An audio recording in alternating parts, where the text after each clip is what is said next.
Siglo X después de Cristo. En lo más profundo de la selva centroamericana, una civilización se derrumba.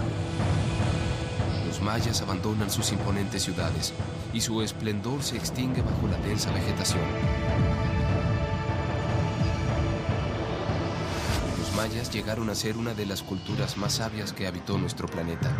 Se asentaron en la zona que hoy ocupan Honduras, El Salvador, Guatemala, Belice y en México los estados de Chiapas, Tabasco y la península de Yucatán. Fueron el primer pueblo en utilizar el concepto del cero. Construyeron pirámides de hasta 70 metros. Desarrollaron una compleja escritura y calcularon el año solar con una exactitud solo superada por los relojes atómicos. ¿Por qué colapsó una civilización que perduró más de 3000 años? ¿Perecieron ante un devastador cambio climático? ¿Agotaron sus recursos naturales? ¿Cayeron víctimas del hambre? ¿O se aniquilaron unos a otros en un ciclo imparable de guerras mortíferas? La respuesta aún yace oculta entre los muros de las indescifrables ciudades mayas. Y el arqueólogo Danilo Dragic emprende un apasionante viaje de exploración a través del tiempo y el espacio para vivir en carne propia las posibles causas del enigmático colapso. Una exploración a lo más profundo del misterio de los mayas.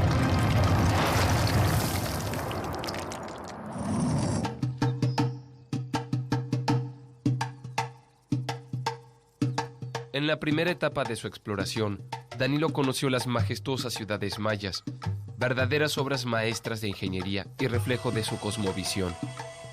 Pero la obsesión maya por levantar gigantescos templos y pirámides es una de las posibles causas del colapso de su civilización.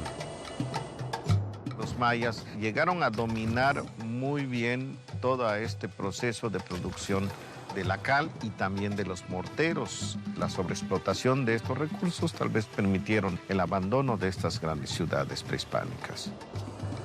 Mira cómo se deshace, mira cómo prácticamente se hace polvo. Para construir una pirámide, ¿cuánto calculas tú? Miles de árboles. Miles de árboles. Por abusar del medio ambiente, o bien debido a una gran sequía natural, los mayas sufrieron una importante falta de agua que pudo haber provocado caos social y el abandono de sus ciudades.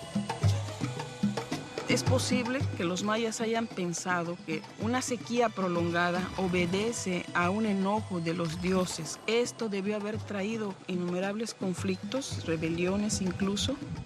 Estos frisos podrían estar representando un caos total a base de la sequía que mencionas. Es posible que la guerra haya sido uno de los resultados de la sequía, pero la guerra siempre estuvo presente en la sociedad maya.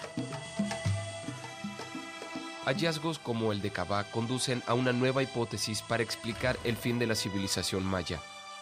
Un aumento excesivo de guerras entre los grandes señores podría haberlos arrastrado a su autodestrucción. ¿Qué pruebas existen de una escalada bélica entre las principales capitales? ¿Qué llevó a los gobernantes del período clásico a enfrentarse una y otra vez? La antigua ciudad de Palenque es el lugar para averiguarlo.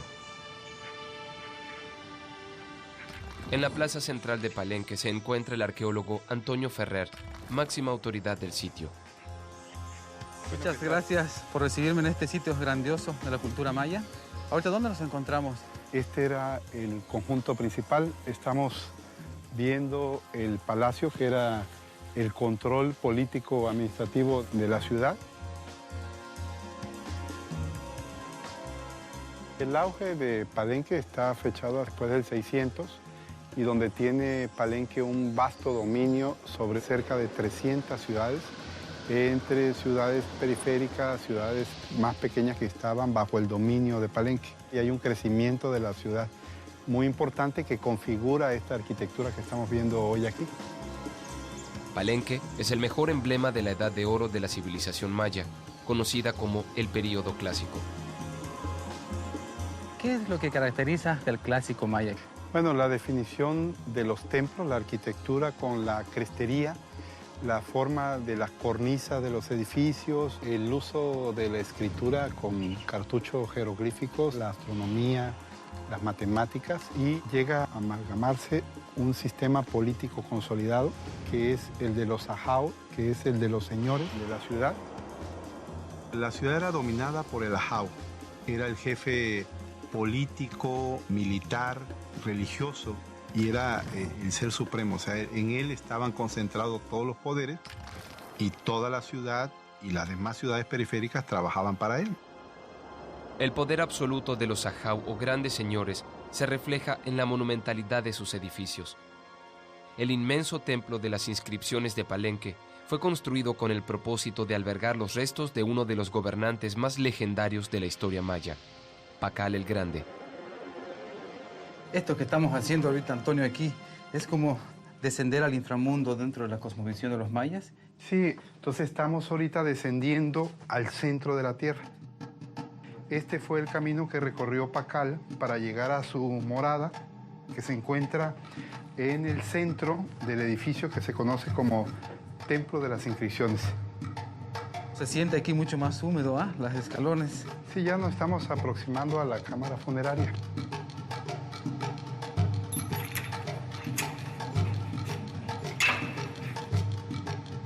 Esa es la tumba anal.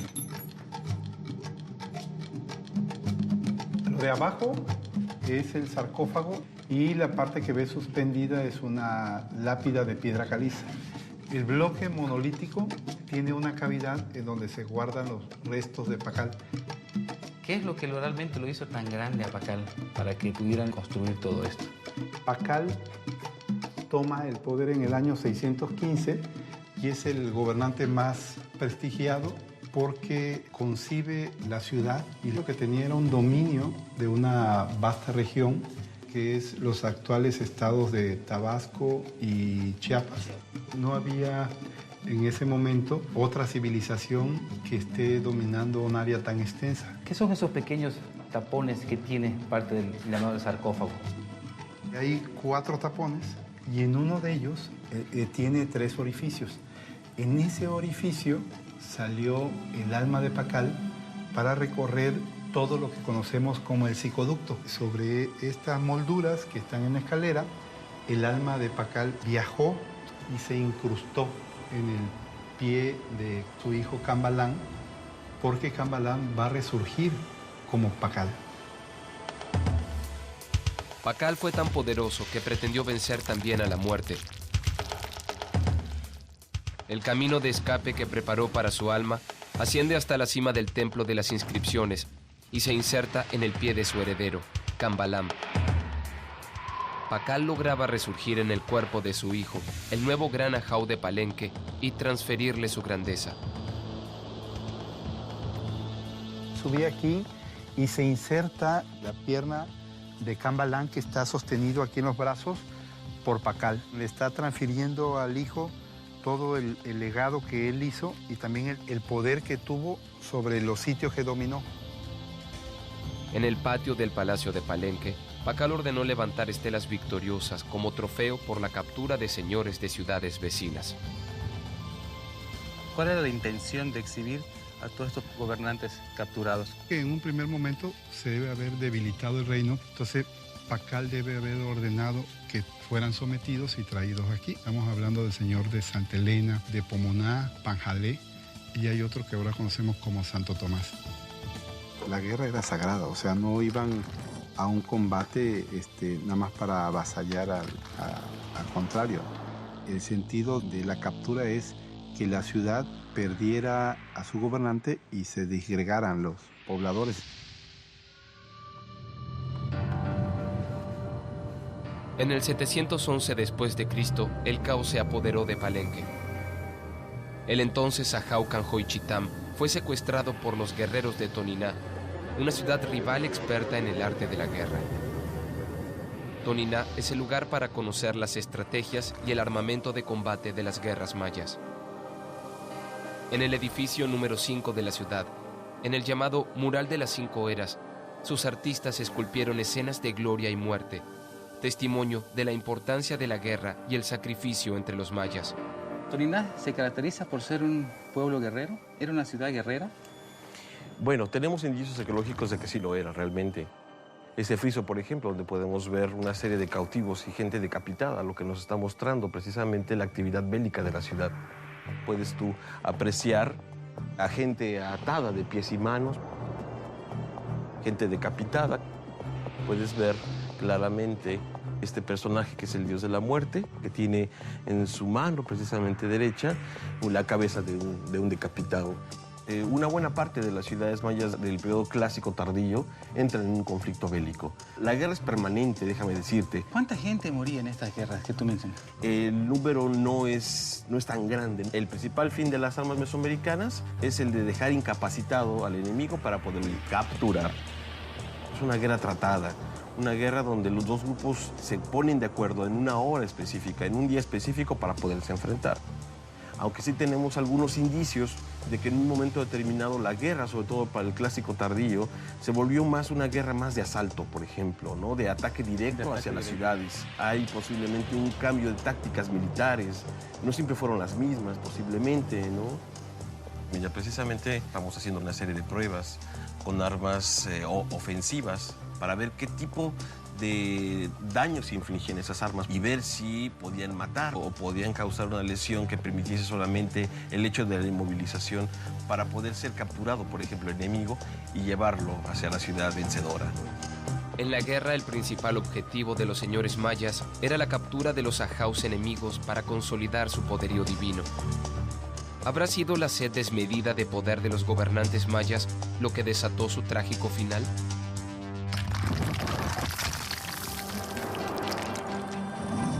Estas lanzas podían ser como emblemas de cazador, de guerrero. Los grandes señores presentan siempre una lanza como un símbolo de poder. Esto es uno de los elementos que llevaron al colapso de las ciudades mayas en el periodo clásico.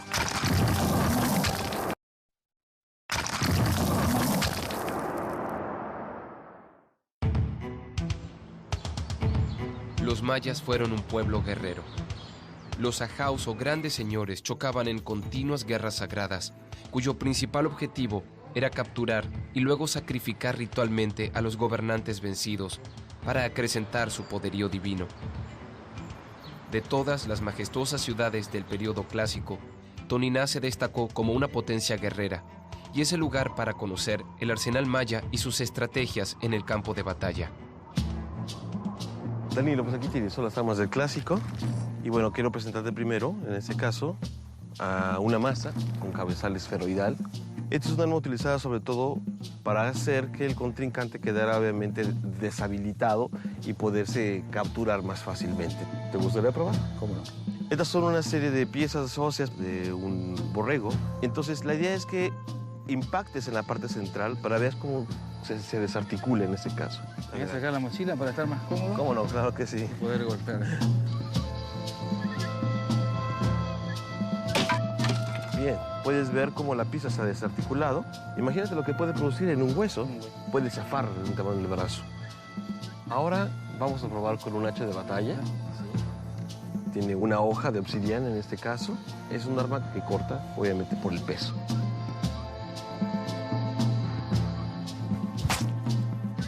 Bueno, aquí tienes a tu víctima. Y una vez que la matemos, ¿no la podemos comer? Ah, pero por supuesto, eso es lo que yo quiero.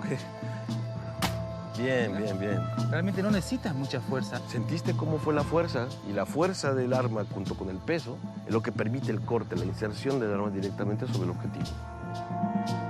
En el clásico maya, las armas más comunes eran la maza, la cerbatana, el cuchillo y el hacha de piedra. Para el clásico tardío surgen armas nuevas como lanzadardos, escudos largos y flexibles y lanzas con punta de obsidiana, indicio de un probable aumento de conflictos entre las ciudades. Mira, te quiero presentar un propulsor. Entre los mayas se le llama julche. Entre los nahuas es atlatl. Digamos que hace que la fuerza de tu brazo, ¿sí?, se duplique de alguna forma. Es como una palanca, como ¿Una ampliación del brazo? Efectivamente. Este es un dardo. Es como una gran flecha, digámoslo así, una jabalina.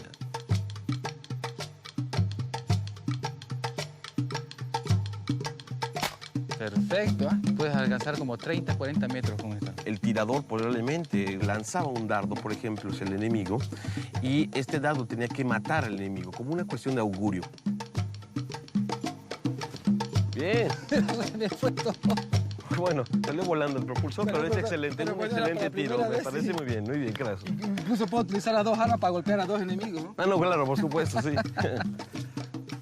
Ahora, déjame mostrarte una lanza que no es de lance, sino más bien es una lanza de inserción. Estas lanzas podrían ser como emblemas, ya sea de cazador, de guerrero. Los grandes señores presentan siempre una lanza, en este caso, como un símbolo de poder. Aquí tienes el arma. Como si fuera un cuchillo. Así. Eso es. Muy bien. Quiero que veas el tipo de incisión que tiene. Esto puede infligir obviamente un daño muy profundo en el individuo. Entonces, esto lo inmoviliza. El dolor que produce en una costilla es impresionante. Imagínate, por ejemplo, los señores mismos enfrentándose directamente con ese tipo de instrumentos, probablemente uno a uno, ¿no? En ese caso, en una guerra, en un enfrentamiento bélico. El hecho de la guerra señorial debilita a las ciudades mismas. Esto es uno de los elementos que llevaron seguramente al colapso de las ciudades mayas en el periodo clásico. ¿Con qué los decapitaban a estos personajes que vemos representados en estelas, en glifos? Obviamente no eran las mismas armas para esa parte del ritual, ¿no? No, eso se celebraba con un cuchillo como estos. Este es un cuchillo de obsidiana, es un instrumento que se emplea para la decapitación. Eso también lo podemos ver, por ejemplo, el uso del sacrificio humano, este tipo de cuchillos, en los juegos de pelota. Siempre cuando acababa un juego de pelota, no se sabe si con exactitud si el ganador o el perdedor, en este caso, era decapitado. No es un juego, obviamente, en este caso es una ceremonia en donde, al igual que la guerra, precisamente, el elemento sacrificial es parte, obviamente, del mismo rito, de la cosmovisión del hombre mesoamericano, y que termina, obviamente, con la muerte. La guerra y el juego de pelota habrían sido partes de un mismo ritual de renovación del poder de los gobernantes. El destino de los cautivos más poderosos era morir sacrificados en la cancha luego de un partido extenuante. Los mayas heredaron este deporte ritual de la cultura olmeca, quienes lo inventaron hace más de 4.000 años. Casi nada se conoce sobre sus reglas y las creencias que simbolizaba. Entre los pocos especialistas que existen sobre juego de pelota, se destaca la antropóloga Marta Turo, experta en tradiciones prehispánicas perdidas. ¿Qué relación existe entre el cautivo de las guerras mayas con el juego de pelota? Están muy cercanos. La guerra era para obtener cautivos, especialmente si los cautivos eran el señor de la comunidad o del pueblo que estabas conquistando. No tenía chiste matarlo, sino tomarlo cautivo y dentro del juego de pelota, yo creo, porque esa ya es una interpretación, que al ser el señor sabía jugar, entonces jugaba y si perdía o ganaba, era sacrificado. Es una forma de ofrendar la vida y que esa sangre que brota y que se esparce es, en términos simbólicos, igual al agua que requiere las siembras para poderse dar. Muchos de estos sacrificios se llevan a cabo en el centro de la cancha. ¿Por qué se perdió el juego de pelota aquí en la cultura maya? ¿Qué fue lo que motivó a que este juego de pelota desapareciera? Pues cuando llegan los españoles y se dan cuenta de todo lo que está, el significado que tiene este juego, destruyen las canchas, destruyen todo lo que tiene que ver con culto a los demonios. Y entonces veían en el juego de pelota este culto a los demonios. Cuando un pueblo pierde sus tradiciones, nos vamos igualando todos, nos vamos homogenizando. Y ese es el inicio de un terrible proceso de discriminación que va forzando y va haciendo que los jóvenes digan, yo no quiero ser diferente, no quiero sobresalir por mis diferencias. Muchachos! Buenas tardes. ¿Cómo están? ¿Bien? Sí. ¿Ustedes saben jugar el juego de pelota tradicional que jugaban sus ancestros los mayas? No. Sabemos un poco que se jugaba con una pelota nada más y con la cadera. Caderazos. ¿Alguno de ustedes es de origen maya o habla una de las lenguas mayas? ¿No les gustaría aprender sobre el juego tradicional de los mayas? Sí, me gustaría practicarlo. ¿Quiénes son los capitanes de aquí? Nosotros. ¿Quieren ir con nosotros a ver cómo se hace la pelota? Sí. Ok. Bueno. Kik es el nombre maya del látex para fabricar la pelota y se extrae de un árbol que los españoles llamaron castilla elástica. Combinado con el jugo de la planta de guamol, el hule adquiere solidez, pero al mismo tiempo elasticidad. A mitad de camino entre el actual Palenque y el sitio arqueológico, existe una plantación de árboles de hule. Su dueño, Luis Uscanga, intenta recuperar el milenario y sorprendente método de fabricación de la pelota maya. Todo esto que tú ves aquí es la plantación del hule. Todos estos árboles son hule o caucho. Si tú ves aquí, lo que nosotros tenemos se llama tablero, es la parte donde trabajamos el árbol. Lo dividimos en dos partes simétricas para trabajarlo normalmente 7 años de un lado y 7 años del otro. Utilizamos este instrumento que es una cuchilla que tiene muchísimo filo. Hay unos que nos pueden dar 100 mililitros, 200, pero hay árboles que nos pueden dar 1 litro o hasta 2 litros. Vean acá de este lado cómo está empezando a gotear el caucho. Don Luis, ¿y cuántos años le produce el árbol? Entre 40 y 60 años. Y nos da 7 o 8 kilos de hule seco al año. ¿Cómo cuánto hule podríamos necesitar para hacer una pelota más o menos de esta circunferencia? Entre 8 y 10 litros de caucho para hacer la pelota que tú quieres. Para que de ahí se hiciera una pelota que bote, tenía que haber algo que se llama vulcanización. Y esto implica un elemento, una materia prima azufrosa, azufrada, que resulta que viene de una flor. Que al rallar esta flor y echarla a la mezcla, se da la vulcanización.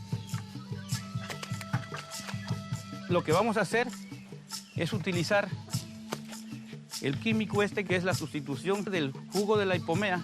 Lo va a vulcanizar y va a cohesionar el hule en cuestión de unos 10 minutos cuando más. El hecho de que la pelota sea tan sagrada quizás tiene que ver como una forma de decir, lo logramos, hicimos algo de la naturaleza, la transformamos y esta pelota también es sagrada por el hecho cultural del trabajo que costó descubrir el proceso de vulcanización. ¿Cuánto tiempo tardaría la pelota para estar lista para el juego? Mira, esta pelota, para que se seque perfectamente bien y pueda rebotar, mínimo de 2 a 3 meses. Bueno, queremos ver ya. Yo hice para mí una pelota y ustedes vean. Ahí está la pelota. Ahí está la pelota. Por primera vez en 1200 años, la ciudad de Palenque será escenario de un juego de pelota. En la época maya, el partido habría culminado en un sacrificio ritual. Tal vez, saciar la sed de sangre de sus dioses en épocas de calamidad los enfrentó al peor de los destinos, el colapso de su civilización.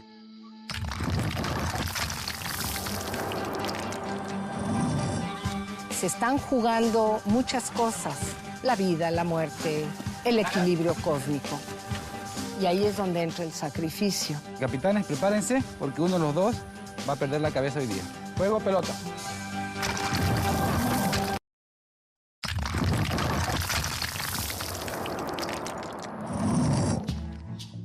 Para los mayas del período clásico, la guerra era sagrada, y los señores vencidos eran capturados y sometidos a un desafío mortal, el juego de pelota.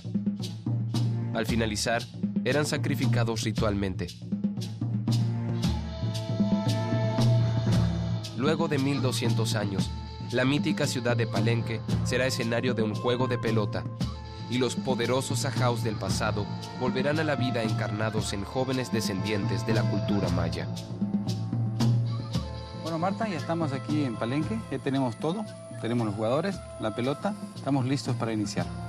Esta pelota simbolizaba el movimiento de la bóveda celestial Y la idea era que a través del juego se controlaran las fuerzas de la naturaleza por parte de los hombres. Entonces, aquí se estaba jugando el futuro del universo en cada juego. En Chichén Itzá se encuentra la cancha de juego de pelota maya más grande y mejor conservada. Todos los campos de juego tenían forma de doble T y en promedio medían 30 metros de largo y 8 metros de ancho. Había entre 2 y 5 jugadores por equipo. 4 puntos eran iguales a una raya y el primer equipo que llegaba a 8 rayas ganaba el juego. El capitán vencedor obtenía el derecho a vivir o tal vez el privilegio de entregar su sangre a los dioses.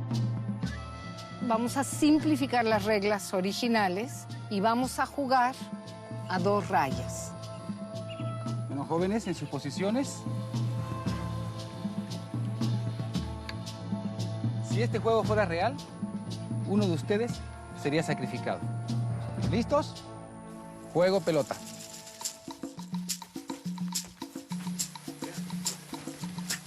Dale.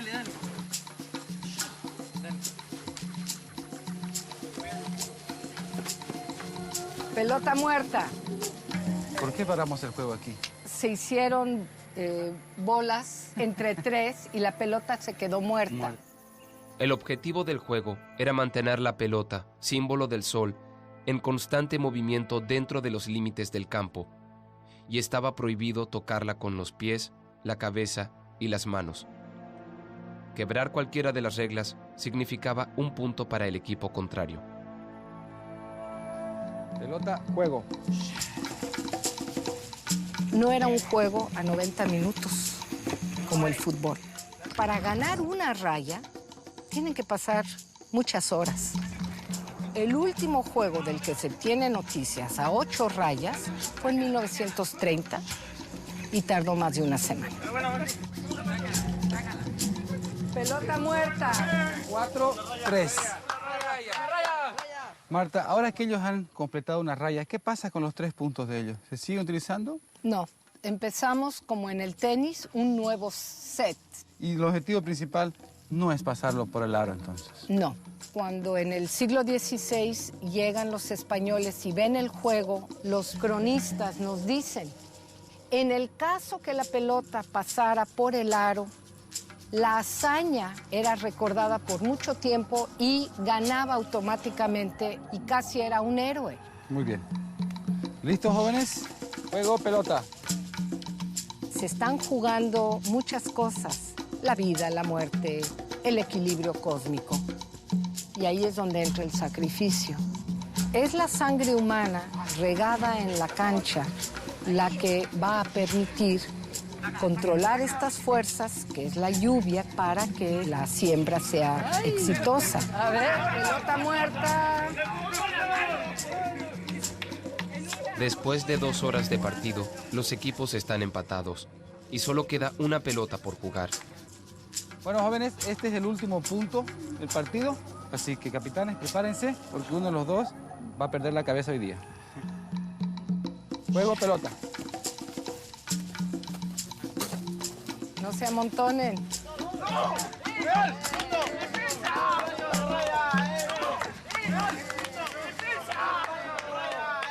¿Qué era lo que pasaba con estos gobernantes que eran capturados, obligados a jugar juego de pelota y sacrificados? El hecho de ser sacrificado era como si fuera el sacrificio del sol que permitía que el mundo siguiera adelante. El que se sacrifique personas como parte de una ofrenda ofende, pero esa es una forma occidental de pensar. No se olviden de esta tradición que es muy importante, de la cultura maya, no la pierdan. Ustedes son los responsables ahora de conservar y seguir con esta tradición. Y de sus raíces, muchachos.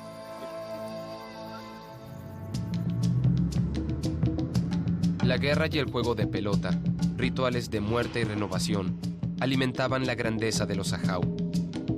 En Bonampak, el soberano Chan Wan II contó la historia de su dinastía en enormes murales.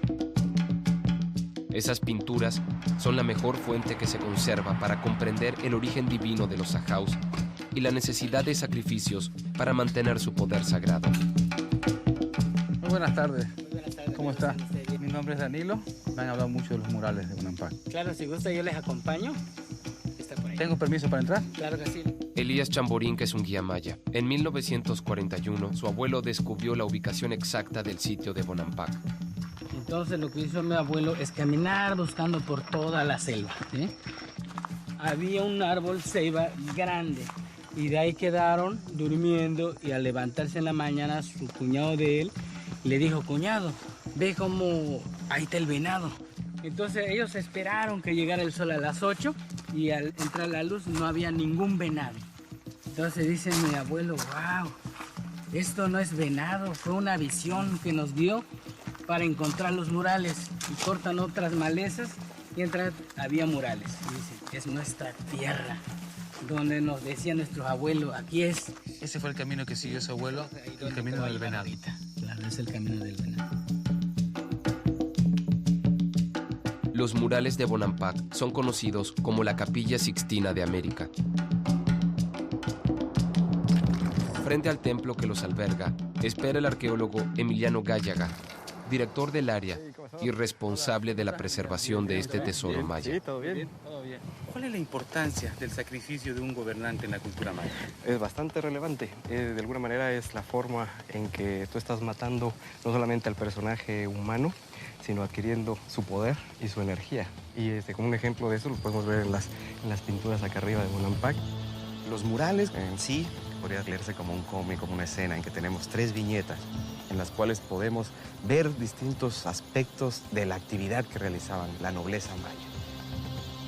Los murales no están terminados.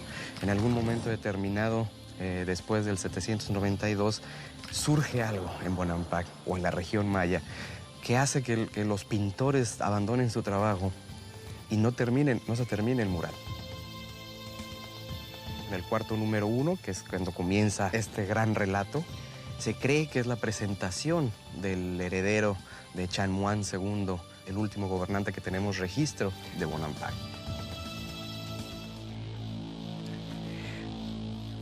Como puedes ver, son cuartos relativamente chicos, pero aquí lo que estamos viendo en el mural es, primero que nada, es una festividad. Va una procesión de músicos por los 2 flancos que convergen al centro.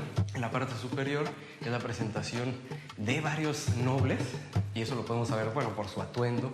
Y otro elemento importante es este que tenemos aquí en la esquina, que puedes ver, es una persona adulta, pero está sosteniendo en los brazos a un niño. Se ha especulado mucho en que este niño sea la presentación del hijo y el heredero de Chamuán II al trono de Bonampak. Y entonces él tendría en algún momento determinado realizar una batalla para capturar algún ajau o algún noble de otra comunidad y darlo en sacrificio a los dioses para conmemorar su ascenso al trono. Tienes que capturar a un gobernante. Sí. Es algo clave que tienes que hacer. Se necesita el sacrificado para culminar el evento. Vamos a ver la segunda escena. Se realiza una batalla el 2 de agosto del 792, en la cual se ve toda esta estructura militar con la que contaban los mayas, en la cual se ve que hay rangos militares, que hay homogenización de armamento, que hay homogenización de técnicas militares. Lo que estamos viendo aquí es que se están trasladando tanto los ajaos, tanto los nobles, como los militares. Son especialistas en guerra, son especialistas en capturar gente. De este cuarto, una de las escenas más impresionantes es esta que tenemos aquí en la atrás. El Chamuán II.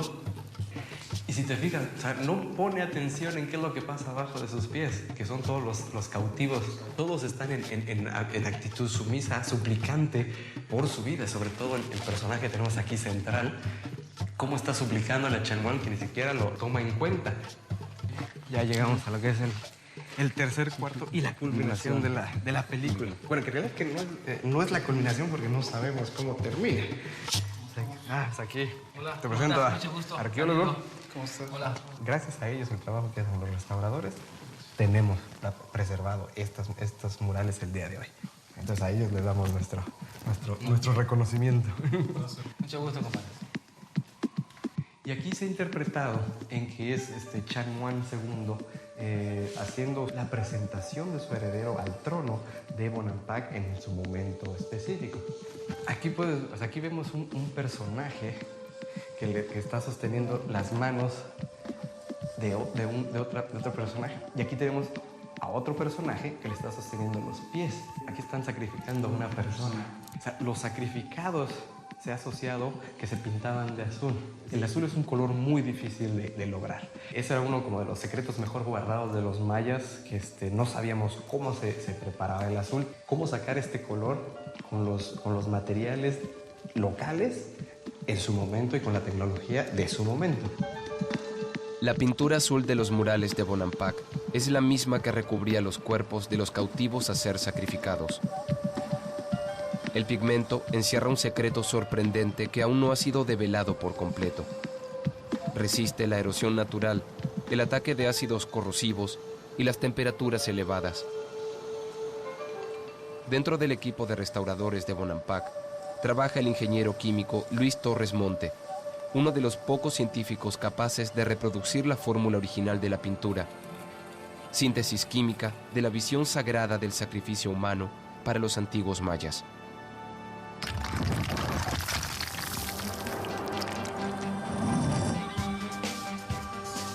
¿Eso qué es? Ácido muriático.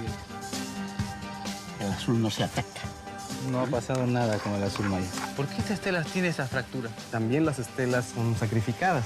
Se decapita y se le cortan los pies.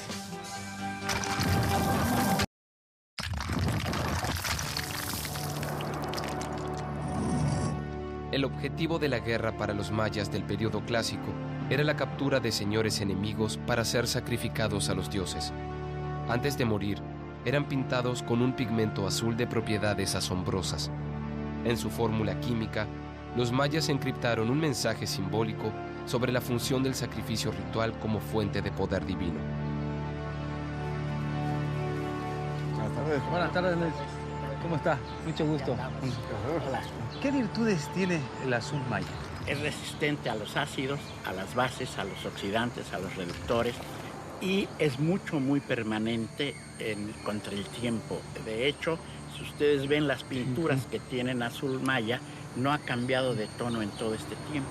¿De qué está compuesto este pigmento azul maya? Este pigmento está compuesto de dos materiales. Esto es una arcilla blanca, se llama sacalum en maya, que quiere decir tierra blanca. Entonces, este es un componente, es fundamental. El otro es añil, aunque ellos lo preparaban con el jugo de la planta. El tercer componente es el calor. Si no se calienta, no es permanente. No es permanente. Lo que sorprende es que cualquier azul que ustedes vean en Mesoamérica es azul maya. El azul maya fue identificado en 1931 y aún no se sabe con exactitud por qué la combinación de dos materiales tan simples como arcilla y tintura vegetal es tan resistente. Se cree que al ser calentada la mezcla, las moléculas de añil se insertan en los canales nanométricos de la arcilla. Al enfriarse, los canales se cierran y la unión de los elementos es prácticamente indestructible. ¿Eso qué es? Ácido muriático. Ahí está quedando el azul, ¿verdad? Sí. El azul no se ataca. No ha pasado nada con el azul maya. Esto es alcohol. Aquí está. En cuanto esto se seque, el color va a estar sin afectarse. Y esto es agua de cloro, blanqueador de cloro, que destruye al añil. Y miren, a este no le hace nada. ¿Resiste también el fuego este pigmento maya? El fuego posiblemente no, porque se llega a quemar, pero sí la temperatura hasta cerca de 300 grados. Este sería el pigmento ya terminado. Es el pigmento terminado. No sé si te interesa pintarte la mano. Vamos a hacer un sacrificado. Un sacrificado. Se siente muy fresco. Muy fresco. ¿Por qué el color azul era tan importante para los mayas? Tú estás sacrificando, estás ofrendando la sangre, es nuestro líquido divino, pero al mismo tiempo lo estamos asociando con un color azul, que es el agua.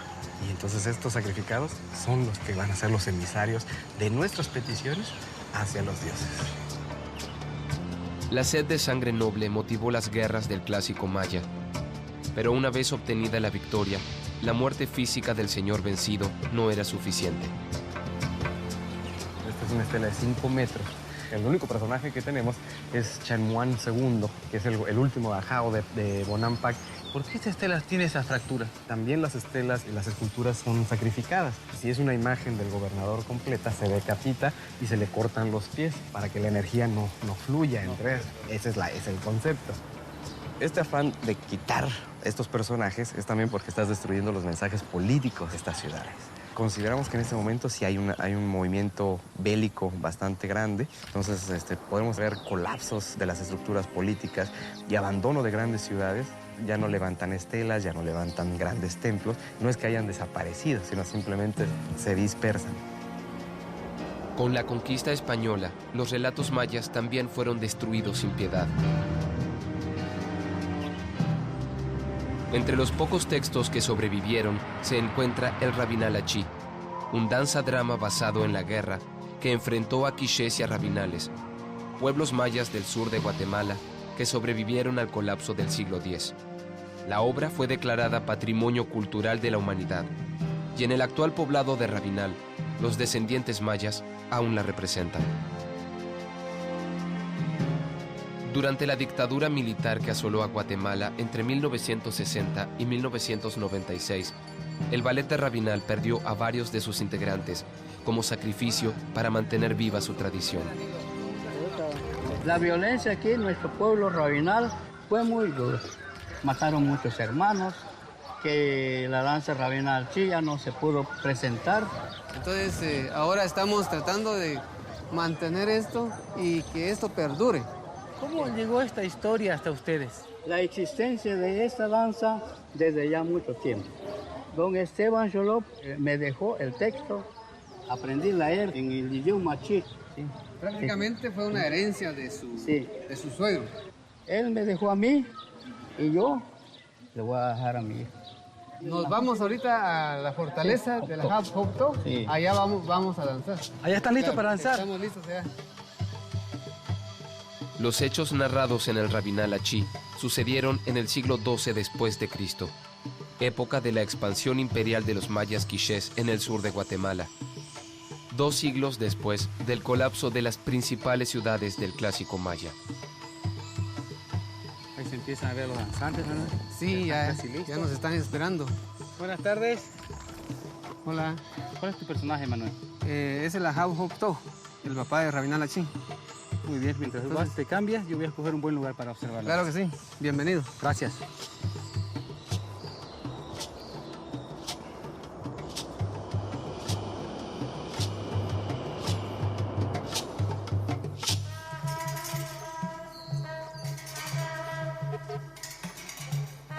La historia cuenta los últimos días de Quiché Vinac, uno de los capitanes invasores, quien es capturado en batalla y llevado a Cajiub, la fortaleza de los rabinales, para iniciar una serie de ritos previos a su sacrificio.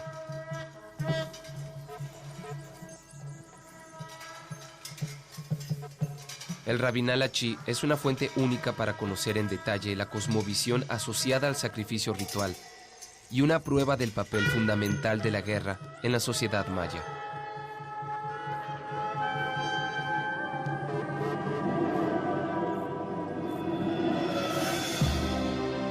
Los mayas nunca conformaron un imperio. La guerra era perpetua y cada vez más intensa, lo que tal vez desencadenó el colapso de las ciudades mayas del clásico. Para el período posclásico, la guerra dejó de ser sagrada y surgieron pequeños reinos como el de los quichés, quienes finalmente conquistaron Rabinal en el 1300 después de Cristo. El esplendor maya parecía renacer, pero entonces llegaron los españoles. Los guerreros mayas demostraron su valor hasta el fin. Tayasal fue la última ciudad indígena de América en ser conquistada, en el 1697 después de Cristo. Sus ruinas aún persisten en lo profundo de la selva del Petén guatemalteco, lugar de origen del esplendor maya y escenario de su derrota final. En maya, Petén significa tierra, y es la zona perfecta para investigar otra de las probables causas del misterioso colapso de su civilización en el siglo X. la sobreexplotación de la selva y el empobrecimiento de los suelos en un medio ambiente incapaz de soportar a una población cada vez más numerosa. ¿Cuáles fueron los sistemas mayas de agricultura? ¿Existen pruebas de una explosión demográfica previa al colapso? ¿Era capaz la medicina natural maya de soportar el embate de plagas y epidemias? La exploración continúa. Estás en la Gran Plaza de Tikal, una de las ciudades más